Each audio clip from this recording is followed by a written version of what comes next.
Hey Mo, Hey, Ricky. the doctor is in. We are. We got doctors, we got trials, we got everything that you need on this Wednesday to learn more about a really interesting topic in research in clinical trials. And we're going to dig into some of the science. So I want you to go and get your notebook and your notepad, get all your friends, get your young people who are into science and research, and start jotting down. We're going to give you some key words to ask your doctor about. So if you're a blessee, as we call it, if you're a survivor, thriver, a caregiver, or someone who is interested in clinical trials and why it matters to you, then this show is absolutely for you today. So Ricky, tell me a little bit about how did you get connected to Cellcuity, and talk about, what's happening and with when we trial and how it's evolving a little bit maybe. Well, Mo, we have been so focused on trying to get Black women into trials. And, we really are trying to advance the science for Black women, for Black breast cancer. And so I talk to strangers everywhere, right? And I was talking to my friend Kimberly, who connected me to Cellcuity. She's another blessee. But we're always trying to highlight the science to our watchers, our viewers, because it's so important. And I don't think that we're going to really change the game on these horrible mortality numbers for Black women until we get drugs that work for us. And how will that happen?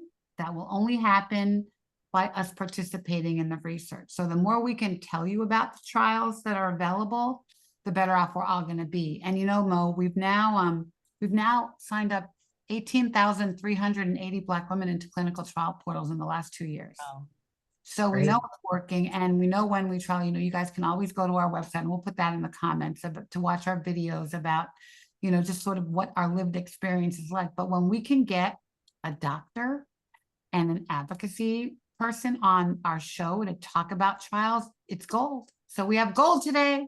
We're so excited to Let's meet. do it. Yeah, let's do it. So, Susanna, you want to introduce yourself to our audience? Yeah, sure. So Yeah. I'm Sidoni Neva. I'm a senior director within the medical affairs department here at Celcuity. And I've been working in the oncology space for a number of years now. It's near and dear to my heart. One, I have so many instances. I've worked as a nurse and also a pharmacist. And so I've witnessed and been through some of those journeys, not just with patients, but also with family members and close friends. So it's really important to me. And that's one of the reasons I joined Celcuity. We have a very strong focus on bringing drugs to market that target tumors. And so it's exciting to be here. So thank you again for having me. So glad you're here. And you brought a friend with you. Yes, I did. Dr. Danso. Dr. Danso. Yeah, so I'm Mike Danso. I'm a medical oncologist, initially trained in the UK at a big cancer center called the Royal Marsden Hospital in the UK. I then came and did a residency here at Penn, and then did my fellowship at Sloan Kettering in New York, where I was chief fellow, and really focused on breast cancer from an early on in my career.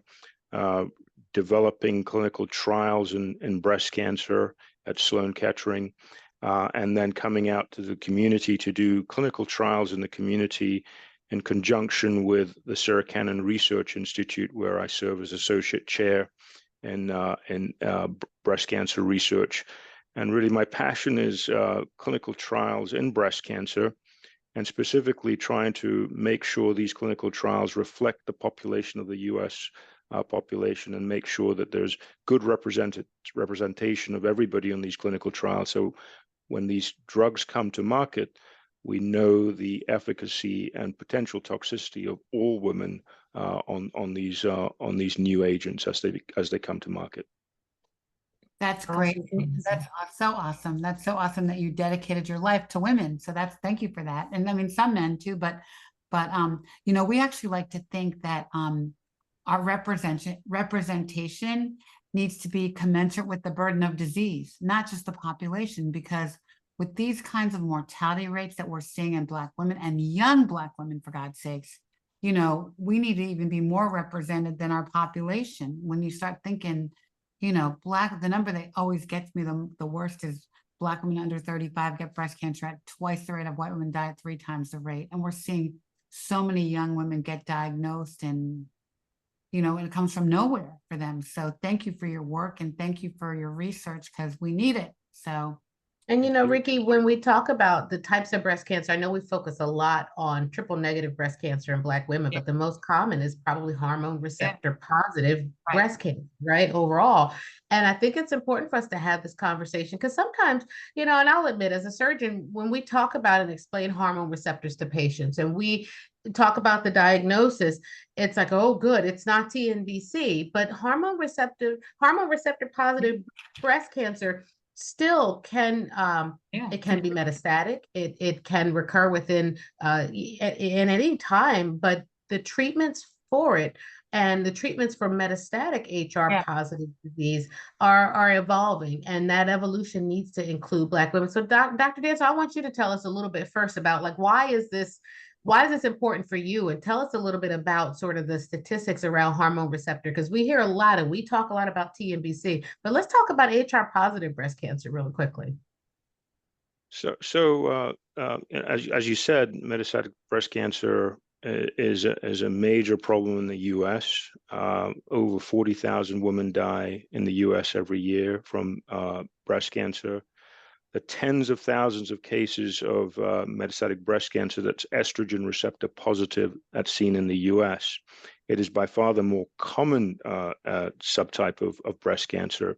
And regardless of whether you have ER positive disease or triple negative breast cancer, metastatic breast cancer, there is a less favorable outcome in Black women. And it may be because of differences in tumor biology, genetic differences, access to care may contribute as well in the differentiation of outcomes.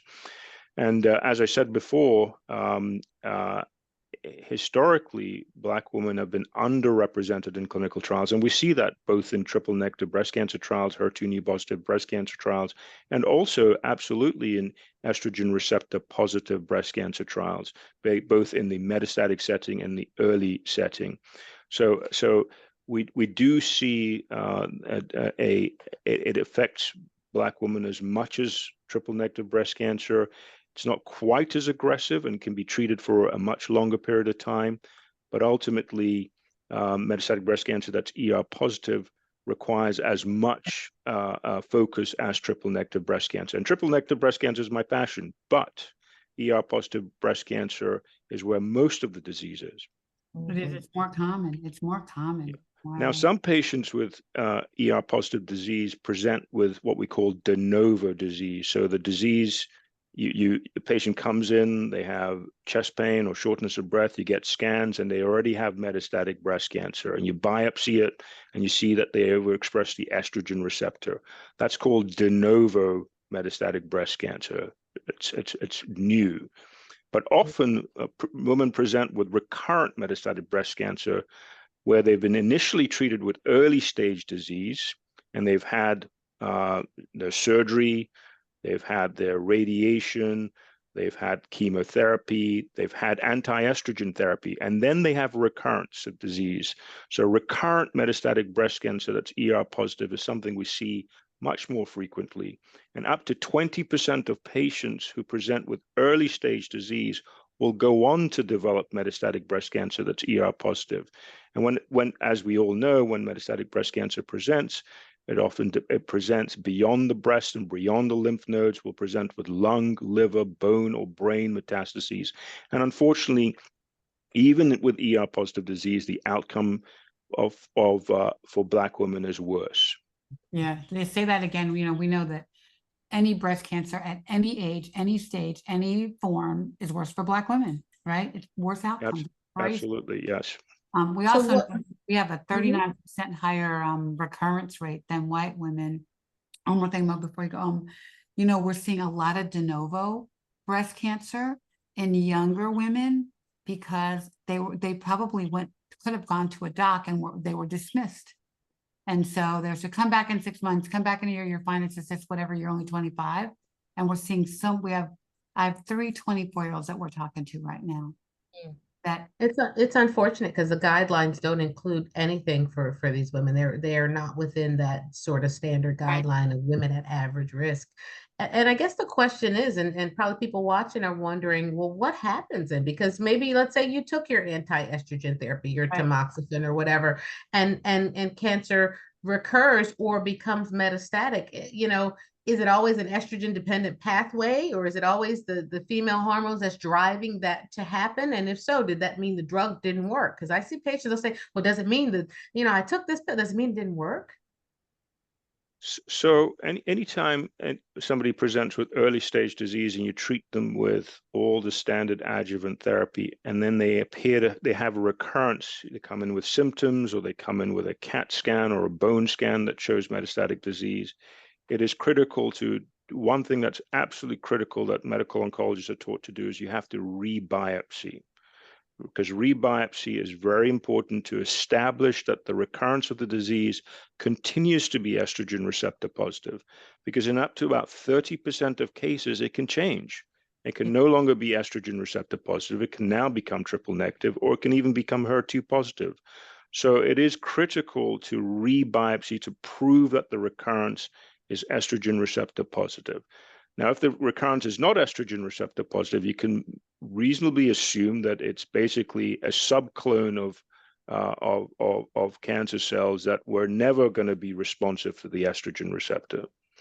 But if it is estrogen receptor positive, then that group of cells have developed a bypass mechanism for our effective drugs, and they're no longer responsive to our effective drugs like tamoxifen or aromatase inhibitors. But rebiopsy is critical, and we learn so much about the cancer when we rebiopsy. We learn about, is it ER positive? Is it PR positive? Is it HER2 positive? But also, now we learn about next generation sequencing. What mutations are in that cancer cell that make that cancer cell, that group of cancer cells, unique to that patient? So Oh can you boy. explain a little bit, what's a mutation? So mutation is an abnormal.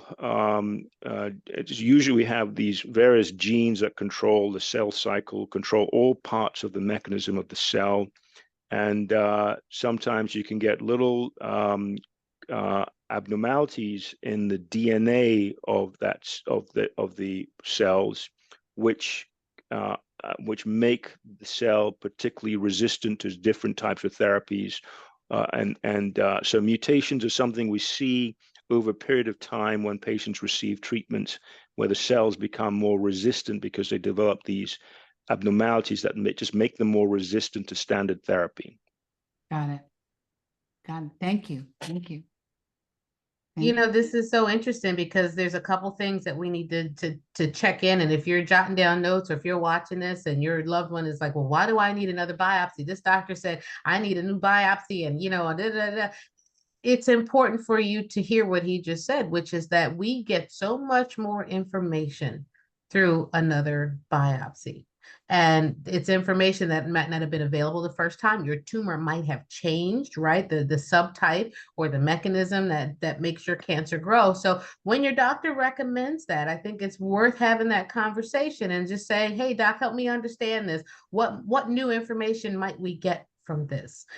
Because we do hear a lot of times, Ricky, women say, the doctor wanted a new body and I don't understand, and it's going to cost me more money and more time and more this and more that. Yeah, I don't. But more information, right? More data to help give you the best treatment for you. And it's a really important thing. So if you didn't get anything else from today, that's one of them. Talk about rebiopsy. If you're on medications, your tumor's getting bigger, talk to your doctor about that very important topic. Because it may have changed. Yeah. So what new pathways and what's going on in the research that we're talking about here today? When cancer becomes metastatic, there's some pathways that may be involved in that. Can you give us a little bit of a basic understanding of that?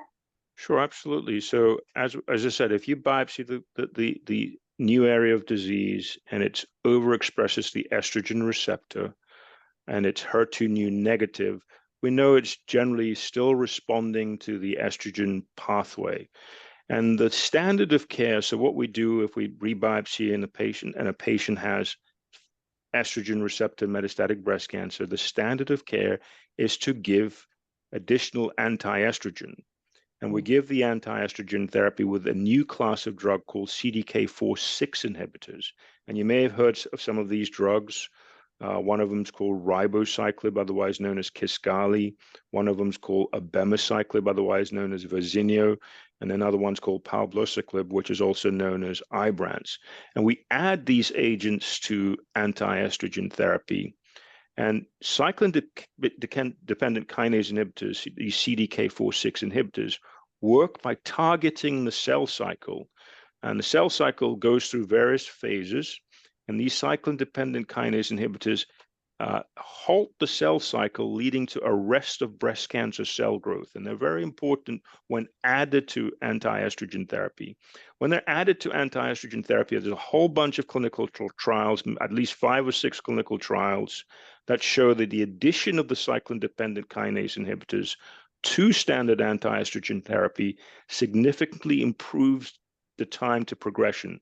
So on average, if you just treated ER-positive metastatic breast cancer with an anti-estrogen therapy alone, the time to which it would grow and you would need to change your therapy is about 13, 14 months. But you add one of these agents, the cyclin-dependent kinase inhibitors in the first-line setting, you double that and you take that out to about 24, 25 months. And when we look at these trials, overall survival approaches 5 years for patients in the first-line setting if they get anti-estrogen therapy with a cyclin-dependent kinase inhibitor. Now, these therapies in the first-line setting are very well tolerated. There's some toxicity, but not very much toxicity. Abemaciclib can cause some diarrhea. Palbociclib or Ibrance can cause slightly low white counts.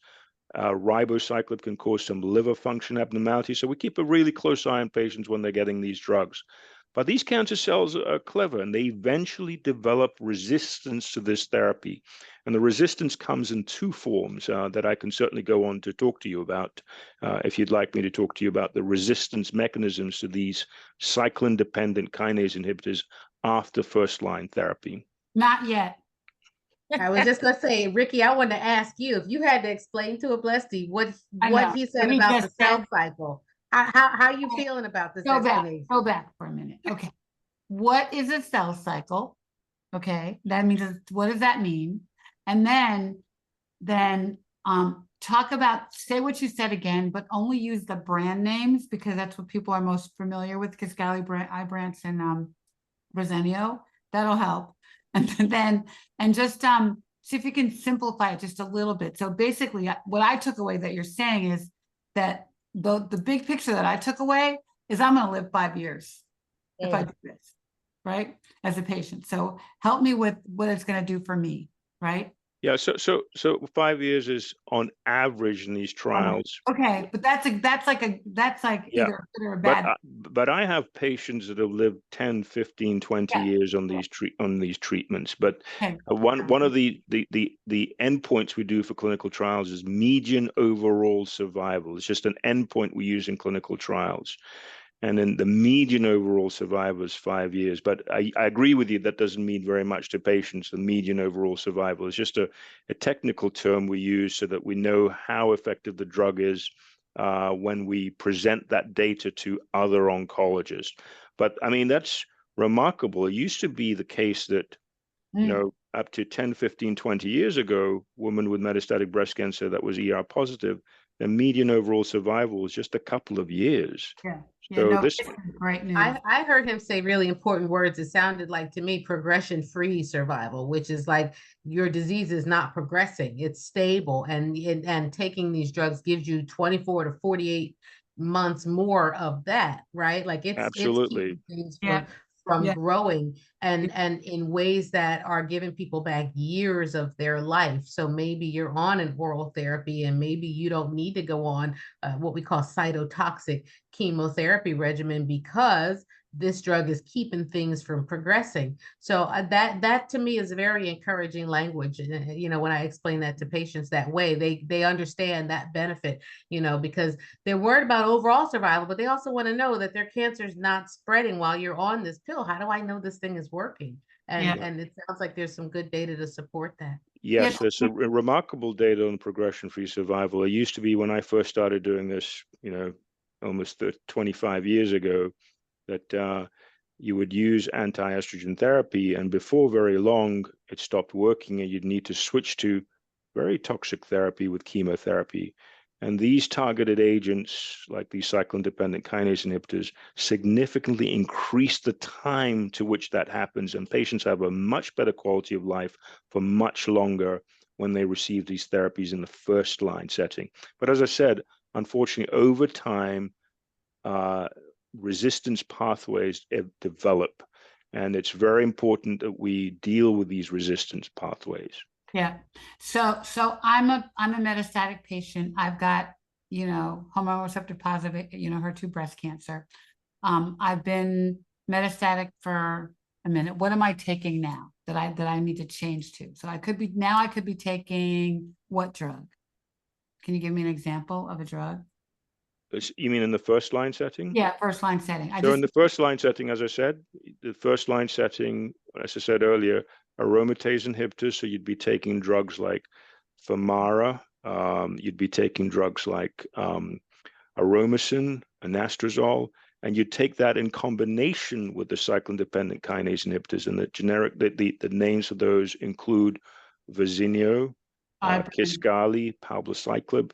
You use the two together, so you're blocking both the aromatase inhibitor, you're blocking both the estrogen receptor and the cyclin-dependent kinase. And when you use the two together, that's where you see the significant improvement in progression-free survival and overall survival. Okay, so I'm in that situation, right? I've been taking these two combinations, and these are both pills or infusions? Yes, they're both pills. Oh, okay, so I'm taking these pills. Yep. Mm-hmm. And so I hear today about this trial, and so I call my doctor, and what do I do? Like, help me get from what I'm taking and why I should go on to this clinical trial and what I need to talk about with my doctor. Well, if you're taking this and it's working for you, and your scans show that everything is stable or not progressing, you're great. We'll take that. Okay. If you're not progressing, that's fantastic. But once you start to progress, so the bone scan shows progression of disease in the bones, or the CAT scan shows worsening of disease in the liver or lung, and you might start feeling unwell as well because now your cancer isn't so well controlled. Right. So once that happens, there are different biological mechanisms of resistance. So something's happened in those cancer cells that have made them no longer responsive to that first line therapy. Now, hopefully you've done really well. It's taken you 3-4 years before that's happened. Yeah. But once that happens, we need to find out why. And that's where we look for mutation mechanisms. And we can look for mutations by doing a rebiopsy of the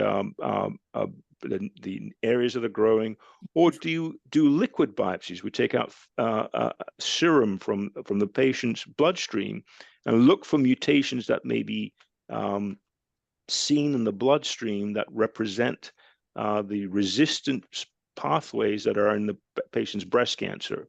So there are two important mutations that happen in metastatic ER-positive breast cancer. One of the single most important mutations is something called an ESR1 mutation, ESR1. So as an oncologist, I'm looking to see if a patient has developed the ESR1 mutation. The ESR1 mutations generally are best managed by switching the class of the anti-estrogen therapy. What's happened is basically the estrogen receptor has developed an abnormality in it where it's switched on permanently. So it doesn't matter whether you got rid of the estrogen, it doesn't matter whether you block it with tamoxifen, it's switched on permanently. So when we see ESR1 mutations, we generally like to change the class of drug to a different anti-estrogen therapy. So once you've progressed in first-line therapy, the next line of therapy are drugs called SERDs, selective estrogen receptor degraders. They break down the estrogen receptor, so the estrogen receptor isn't there to switch on the tumor. And the best known of these SERDs is an intramuscular injection called fulvestrant. There's another one that has just been approved called elacestrant. That's an oral agent. But the elacestrant is very new. Fulvestrant is tried, tested, and proven. It's been around for a long time. And if a patient progresses on first-line therapy, the standard of care is to switch to fulvestrant as SERD. But even then, there's one other group of mutations that happen. And this is where this trial is very important.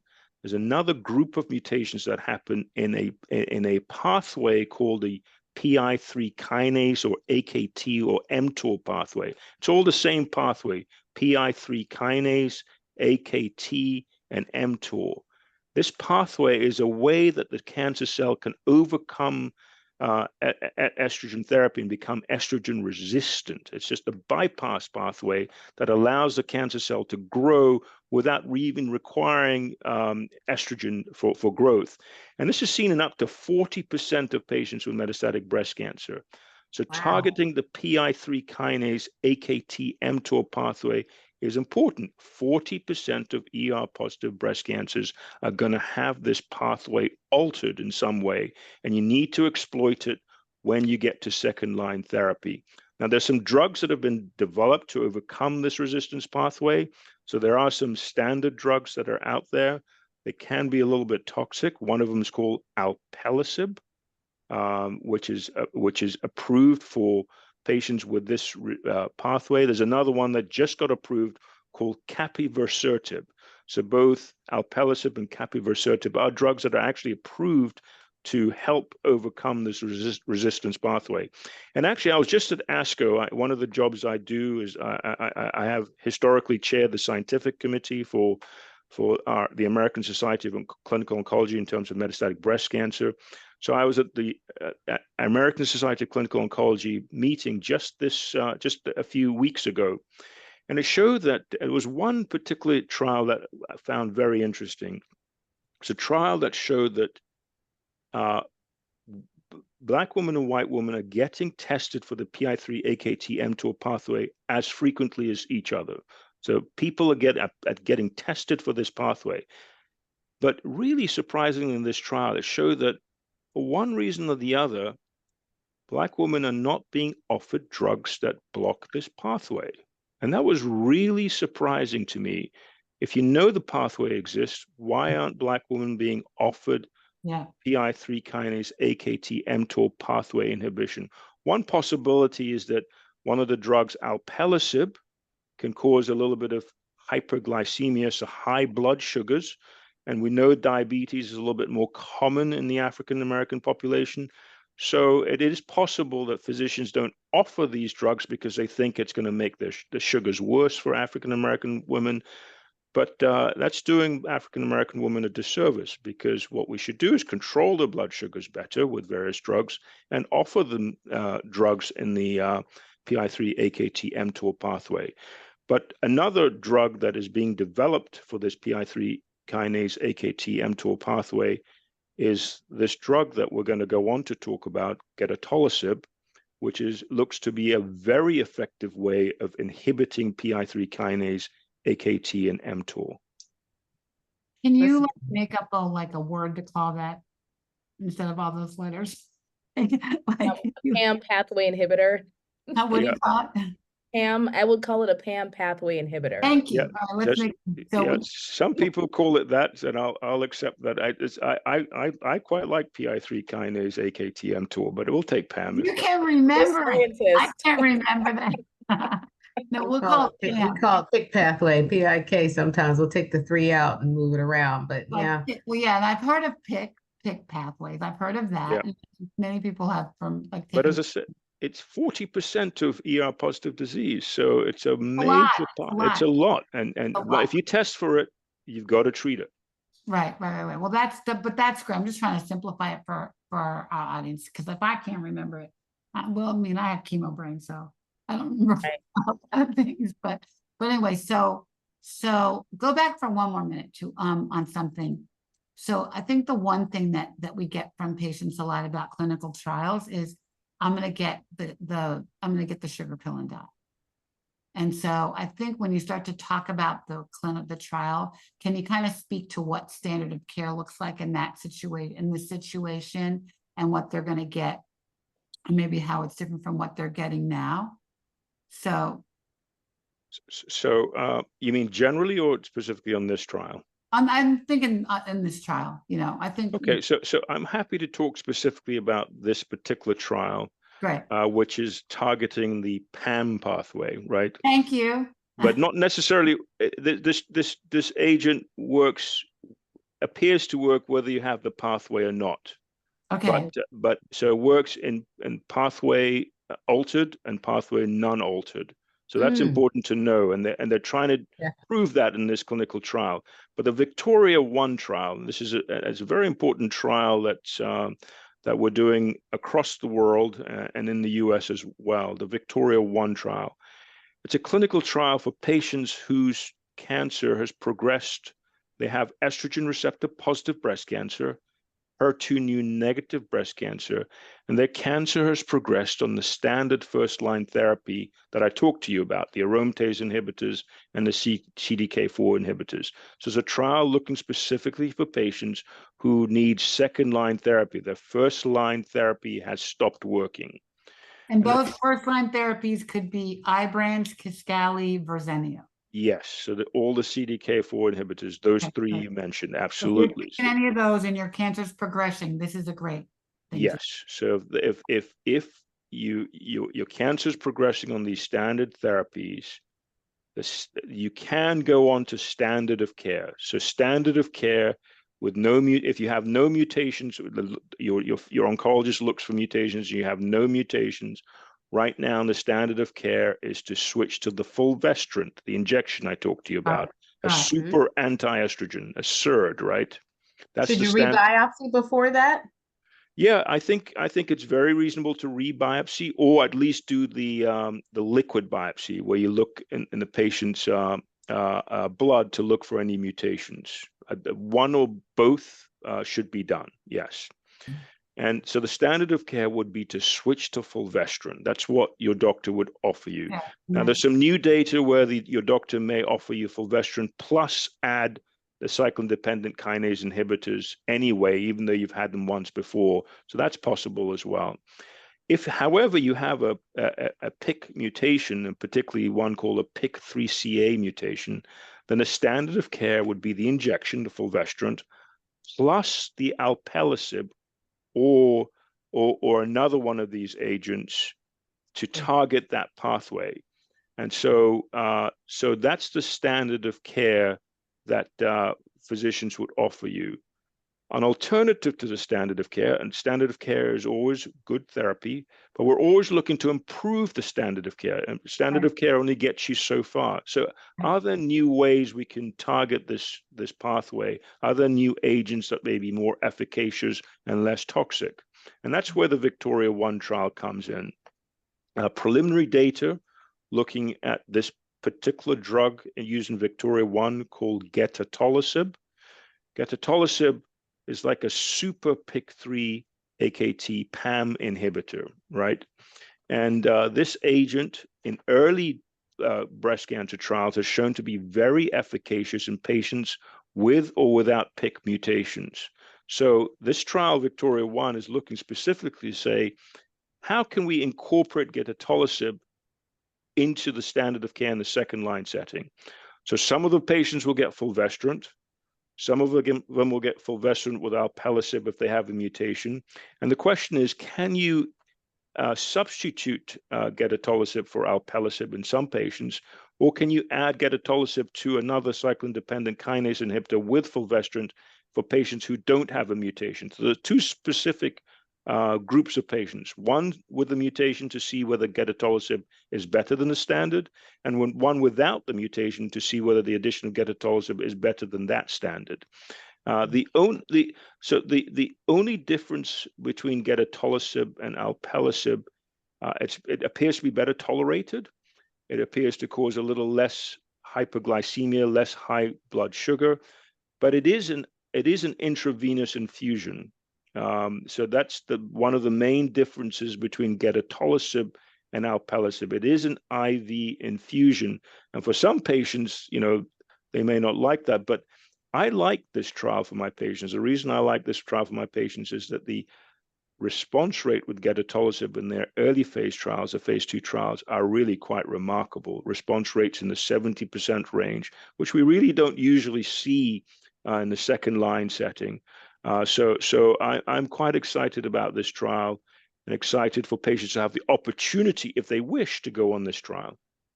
Let me ask you this, and who's managing the hyperglycemia? And is it a conversation between you and a primary care doctor, an endocrinologist? Like, who needs to be part of the team in order to make sure patients are successful on this drug in this trial? Well, prevention is always best, right? So if I have a patient on first-line therapy, and I know eventually sometime in that next 5 years, they're going to progress, and I'm thinking second-line therapy, and I know they're one of the people who have an altered PAM pathway, I'm thinking in the first-line setting, hey, I've got to improve their hemoglobin A1C, I've got to improve their glucose, I've got to talk to them about diet, I've got to talk to them about exercise. So right from the get-go, we're managing this. We're checking the hemoglobin A1C to make sure that's well controlled. And we're doing that in combination with with either an endocrinologist or primary care physician. But primary care physicians are critical partners to make sure we manage blood sugar, we manage hypertension, so that patients can successfully go on these PAM inhibitor trials or standard of care. And Dr. Mo, I'll just add that in the early phase trial, we saw a small number of patients that developed high-grade hyperglycemia, and none of them discontinued due to that. So it was pretty well managed by the investigators in the trial. So we're hopeful that we'll be able to see that in the Victoria 1 study as well. So That's hypoglycemia fantastic. is High blood sugar. great. High blood sugar. So why wouldn't you do this trial? We're encouraging trials all around, right? Why wouldn't you do this trial instead of the first therapy, instead of Verzenio or Ibrance or whatever, and all those drugs? Why wouldn't you go straight to this? Yeah. So that's a very good question. So, well, first of all, these drugs really aren't approved by the FDA in the second line setting. They're only approved in the second line setting. So the gedatolisib isn't approved yet, but the other drugs in that class are approved second line. So generally, all the trials have shown that all the trials were done in a situation where you have to have progressed on your first line therapy, which included the cyclin-dependent kinase inhibitors, to qualify to go onto these agents in the second line setting. But you're right, it's an absolutely great question, and I'm sure our pharmaceutical companies and other academic physicians are looking to see, could these drugs be used earlier on? There is one drug that has been used earlier on that targets this pathway.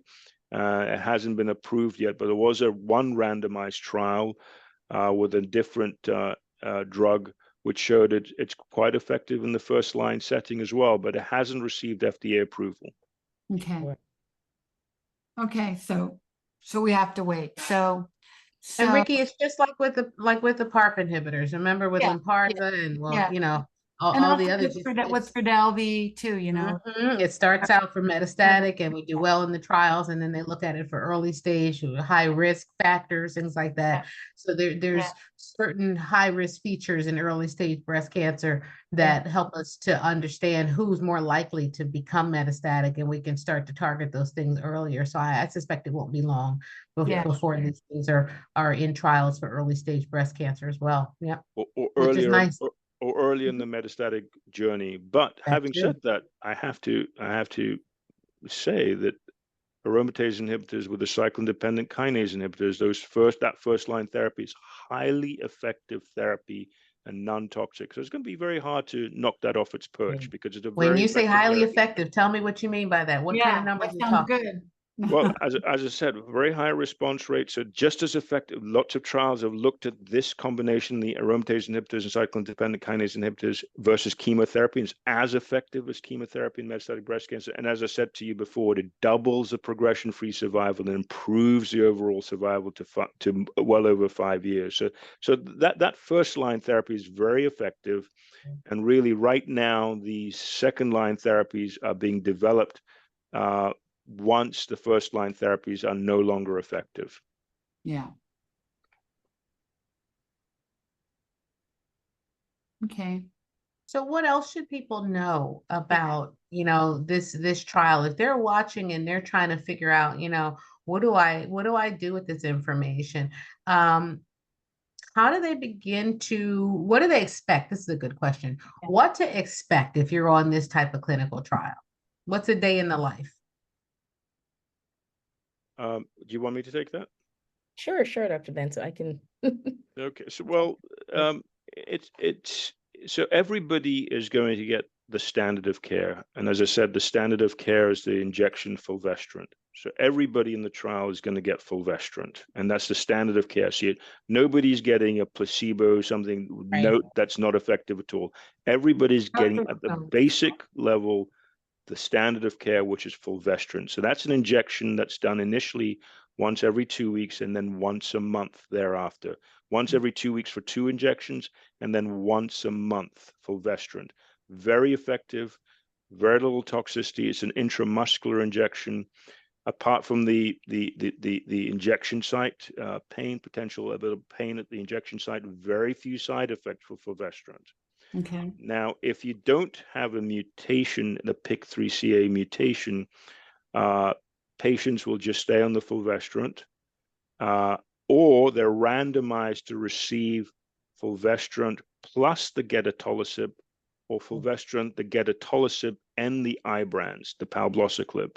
So you're either going to get, if you don't have a mutation, you're either going to get just the injection, or you're going to get 1 or 2 drugs, 1 or 2 oral therapies in combination. So it's basically standard of care, the injections plus these tablets. And then, but so that's one group of patients. The other group of patients have the PIK3CA mutation. In those patients, you get the standard of care, which is the fulvestrant plus one of the old drugs, the alpelisib, which I told you causes a lot of high blood sugars, or you get the fulvestrant plus palbociclib plus the gedatolisib, or you get the Faslodex with the gedatolisib. So it's a slightly complicated schema, but the bottom line is everybody gets the standard of care. Some patients are randomized to the gedatolisib or standard of care therapy. And basically, if you're on the trial, initially you'll get CAT scans to show where your disease is and show how much disease you have. Your tumor will be sent off for central testing to make sure whether you have the mutation or you don't have the mutation. You'll see a clinical research coordinator and the physician that will make sure you qualify for the trial. And once you do qualify for the trial, you'll be registered or randomized to receive one of these arms of the trial. And then you're followed very closely thereafter. Typically, patients in these trials initially are followed every 2 weeks just to make sure everything is stable, no unexpected toxicities, and then eventually every month. And then typically scans are done every 6 to 8 weeks just to make sure there's no progression, and then eventually every 3 months. So there's a strict criteria of how we follow these patients on a clinical trial, but that's generally what you expect in a clinical trial. Generally, patients on clinical trials do much better than patients not on clinical trials because everybody's keeping such a close eye on you. Yeah. The physicians, the CRCs, the sponsor, the CRC. clinical research coordinator. Okay. The clinical research coordinator is basically your personal assistant when you're on a clinical trial. They arrange everything for you. They're a point of contact. They arrange your CAT scans. Kind of like a navigator. It's like a super navigator. So I think what's one of the best things about being on clinical trials is having a CRC, a clinical research coordinator, help coordinate your care. It really does make a big difference. And in trial, we've seen that patients generally who receive standard care versus clinical trial, for one reason or the other, anybody on a clinical trial tends to do a little bit better than people not on clinical trials. Yeah, that's what the data shows. So what is the PAM name or the brand name for the trial drug? I But we don't don't think you have have to they don't have one yet. But No, if you because we're not approved. We're still in Yeah. So it's investigational. called gedatolisib, but if you can come up with a good name, please let us know. I'm Yeah, sure It you sounds like he just can, said, get it Ricky. all, get it all, get it Get it all. all, get it all, right? Get I it love all, Sim. Right. So I'm Get it good all, with get it that. all for out. you. Can you spell it for me? I'm gonna put it in the comments.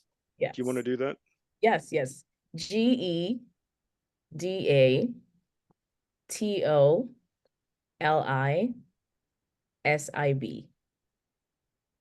Thank you. Get it all. That's gonna stick. That's Get it yeah. all. Get it all. That's right. Go ask your doctor about the Get It All trial. That's great. This is great. I love the point that you two made about you're going to get better care in a trial. We say that all the time. You're going to have more people poking you, more doctors like Dr. Mike, who uses big words, but he's going to take care of you. Right. Right. Right. So, and I think that that's the level of care we deserve, you know? So I think that's so important. Also, you know, so, you know, we have a trial portal on our website, whenwetrial.org. And so the trial is on there. You know, you can actually check it out there, because that site links you to clinicaltrials.gov, which we don't like. It's an ugly place. Right.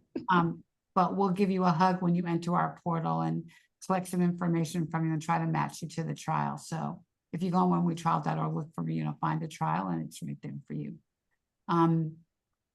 So I think that, you know, it's another opportunity to try a drug when you have progression. And I know so many people are doing well on those other drugs, Verzenio and Ibrance, and Right. you know, I think that, and also we've heard funky things about fulvestrant. It hurts. The shots hurt is what I hear, right? But I got a curveball question I want to ask. go for it. Particularly as it relates to African Americans in this trial, because I know that initially we had not really looked at the subsets of Black women in some of the early studies looking at CDK4 inhibitors and all. And then there was a study that did look at that. Is that a subset of this? Will that be analyzed? You know, kind of looking at those features that are unique to Black women, particularly with respect to some of the potential gene mutations, you know, Duffy and other things. Are we down that path yet? And I know Ricky knows a little bit about Duffy, and we know Dr. Melissa Davis has done a bunch of stuff with that, and we've heard of that. But will there be a subset analysis looking at Black women? That's the basic question. I think the first challenge is to make sure there's good representation of African Americans on this trial, right? So we can't do a subset if the proportion of patients is 1%, 1.5%. It just the math won't work. The statistical analysis won't work. So we really need we need 5-10% of the patients on this trial to be African American. 15, yeah. Yes, for meaningful subset analysis to be done. Yeah, absolutely. And really, that's why we're here, because we want to tell people about it and get people to ask for it. And we know so many people who are taking those drugs, or are in this position, are eligible for this trial, because it is such a common breast cancer. So here it is, guys. It's right in front of you. You know, if you have any questions, put them in the comments. But I think that's a great thing. You were going to say something, Sidoni? No, I was going to say exactly what Dr. Dansil said, that it really starts with being intentional. And I think as a company, Celcuity, we are very, very focused on making sure that the trial is very representative of the people that suffer the most from breast cancer, especially Black women, and given some of the prognostic factors that affect us more so than others. So one of the ways in which we're doing that is having this conversation, right? Spreading awareness about the trial and encouraging folks that could be a potential fit to talk to their doctor and reach out and see if that's a possibility and something they can make happen. And then at that point, when we get the data, then we can start to slice and dice it, like Dr. Mo said, and see what some of those subgroup characteristics are that we can further evaluate. Yeah. And you don't have to wait till you have progression. You could be on top of your game, which so many of you are. We are like, I'm always amazed about how brilliant our patients are. Yeah. How we're hoping that we're adding to their brilliance by just making them ask the questions, making them feel prepared. And Moment helped us make a great list of questions to ask your doctor that we have online. But put this in your pocket. You may not need it today. Put it in your file, put it in your iPhone, put it somewhere. So the next time you go to the doc, or next time you get a scan, bring it up and say, hey doc, have you heard of this trial? Put this in my file, my record for me to look at. Hopefully I won't need it anytime soon, but we know that this breast cancer could get smarter than all of us, and I'll need it. And I want to do this one, you know what I mean? And because of all these things that we know about it now. So, well, and Dr. Mike raised a really good point, Dr. Danso, I'm sorry, talking about optimizing yourself, your A1C, right? Your blood sugar, things like that, which can be challenging when you're on, on treatments that may give you steroids and other things. And, we can get a little bit off balance, but I think there's something to be said for making sure that you are in the best possible shape to be eligible for trials. And it's a huge area of interest for me and a focus, for some of the research that I'm doing, is trying to make sure that folks are optimized for these opportunities, because you got to get through a first line to get to this treatment and this trial. But what can we do in the meantime, and what are you doing in the meantime while you're on that? Let's just say you're on tamoxifen and you're in that adjuvant setting after early stage breast cancer. Are you getting moving? Are you managing those side effects? Are you doing everything from a metabolic standpoint to keep yourself as healthy as you can? One, to reduce the risk of recurrence, but two, to manage stuff like the blood sugars and the other comorbidities, right? Like survivorship is something that's more than just a word, just a buzzword. Completely agree. I completely agree. Maximizing general health is very critical.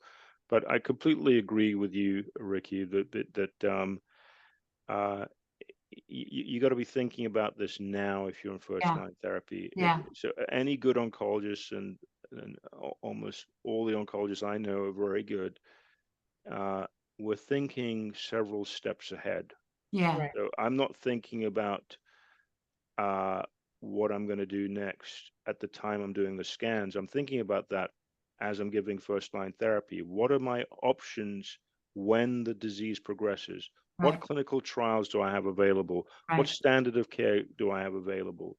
And how am I going to sequence that therapy so that I can maximize third line therapy, fourth line therapy? When I eventually get to chemotherapy, what chemotherapy am I going to use? Most oncologists are thinking several steps ahead because it's a chess match against this cancer. And you've got to think several steps ahead. And considering clinical trials is one way of thinking several steps ahead. Yeah, and progression is not a happy day, right? When you get that call about progression, when anxiety is real and progression is real. But just think, if you have you can whip out your notes, you can whip out whatever and say, hey, here's where I am. I've got this opportunity, and progression can be for a heartbeat, and you can keep it moving to the next thing. So absolutely, yeah. So. And normalize this conversation of talking to your doctors about trials, not as a last resort, right? But as an early option. And one of the things that One New Trial has done is to normalize that conversation. There are trials, there are surgical trials, there are radiation trials, there are trials of doing things like no radiation right now. There's all kinds of trials. And then as we get into the metastatic setting, it becomes a really normal part of the conversation. And so I think that this is something that we should all be talking to our doctors about and asking about. And, if it's not mentioned, if it's not brought up, asking your doctor why they didn't bring it up. Aren't there some trials? Is there something when the doctor said, anything else you want to ask me? Anything you want to talk about? Say, I don't know if I would do it, but I heard about these clinical trials. Should we be talking about this?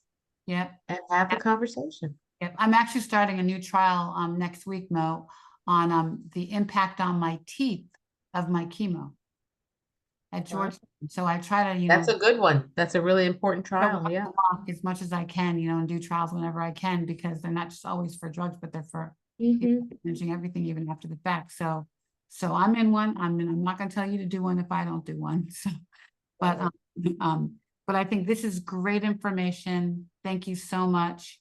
I think we have say the word again so people can hear it out loud.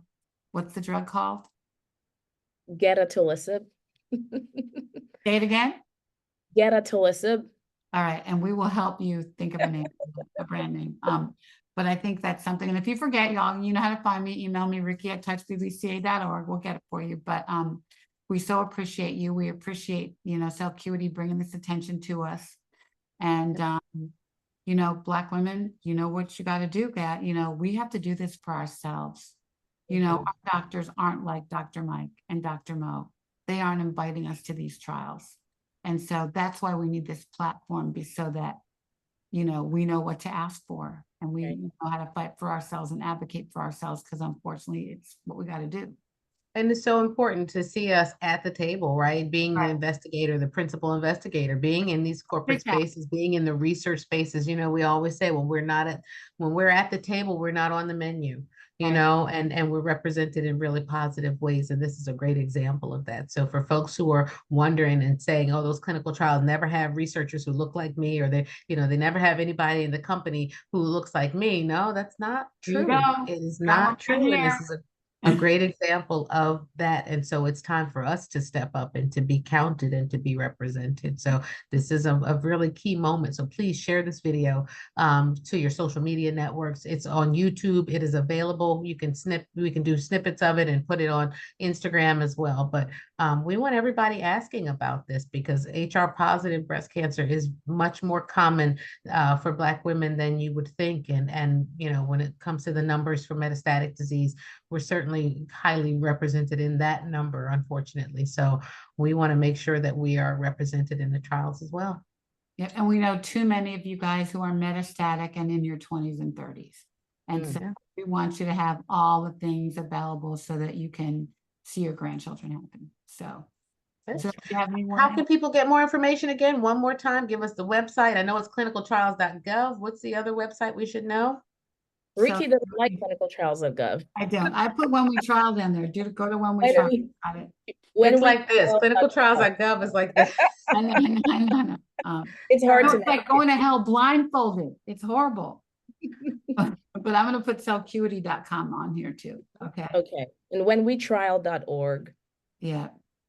That would be the easiest. And Dr. Mike, please keep giving us the updates from ASCO and all the other meetings that you go to. I think you have a very elegant and easy to understand way of explaining these things that our community really, really needs. So we're just grateful for your time and your expertise on the show today.